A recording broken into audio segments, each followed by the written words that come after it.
the Democratic Party just simply lives in an unreal world. They have created this monster, and they've also created the expectations in the migrants to come here. Yep. And now he's put cackling Kamala in charge of his border security, and it's filled with irony when you see her pontificating up there. When just a few months ago she was comparing ICE with the Ku Klux Klan and wanting to reduce detention beds in the detention facilities by 50%. And you know, it's just and actually lamenting and criticizing that it was a crime and inhumane to keep these unaccompanied children in facilities over 72 hours when they're holding them there for up to 2 weeks.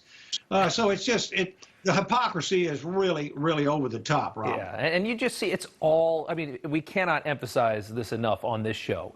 It is all politics. They will scream and cry and wail, and then they'll get into power and they'll do the exact same thing. These people don't care at all. They make you think they care, and they make you think they care about everything, but they really don't. Breitbart here, combing through some of the DHS data, sir. Joe Biden's DHS frees 23.4 thousand border crossers in the U.S. in 2 months. Mayorkas just claimed on Sunday that his border is closed, his border is operational. What a load, huh? It's outrageously ridiculous and dangerous for the American people and dangerous for these migrants, these poor people that have their, you know, they're paying, you know, anywhere from $6,000 to $8,000 to come up here. We've empowered, I say we, the Biden administration has empowered the cartels. We have 1/3 of female migrants coming up from the South are sexually assaulted and abused. Over and over again, the Biden administration has failed the American people. And I think it is time for the state of Texas to step up into the gap and start enforcing these immigration laws and protect American citizens. Yep. I think somebody's got to do it.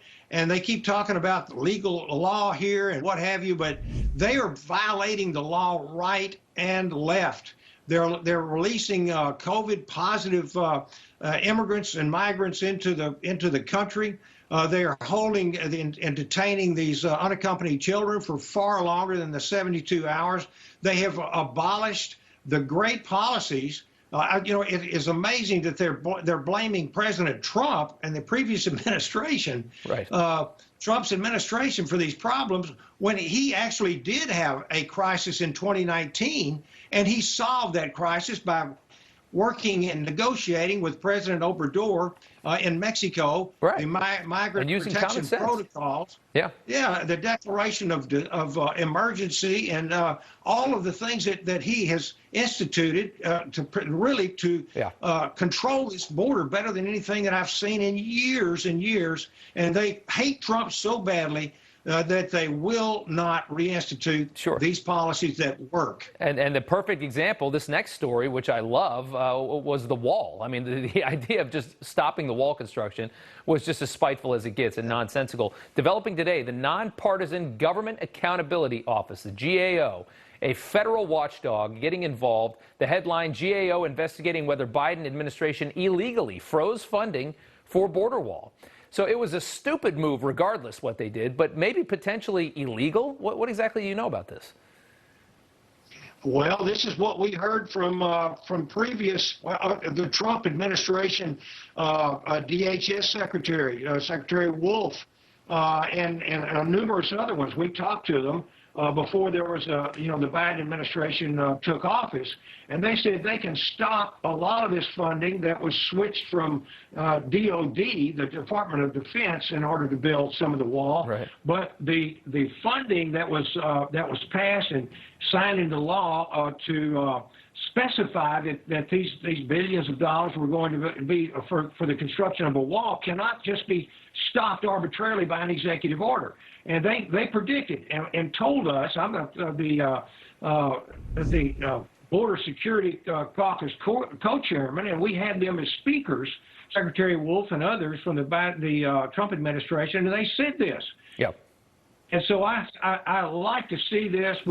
Again, they violate the law themselves and hypocritically, accuse the Trump administration of doing the same thing. Yeah, it's outrageous. It is outrageous. We don't have a lot of time, maybe 15, 20 seconds here. You're heading back to the border this weekend. What exactly is the plan, quickly?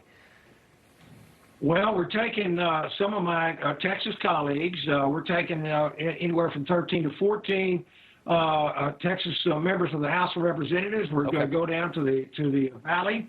We're going to hopefully the Biden administration will allow the Border Patrol to let us into some of these facilities to see them. There is a gag order, as you know, and getting information out of them is very, very difficult. But we're going to be very insistent. I promise you that, Rob. Well, we're going to see this for ourselves.